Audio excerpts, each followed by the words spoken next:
Tak, příprava bombáče. Tady dole to je střelný prach ze spodku koule.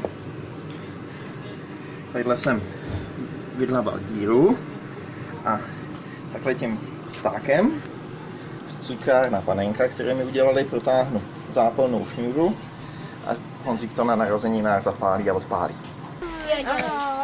Tak.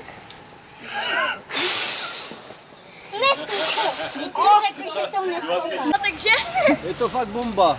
je to bomba!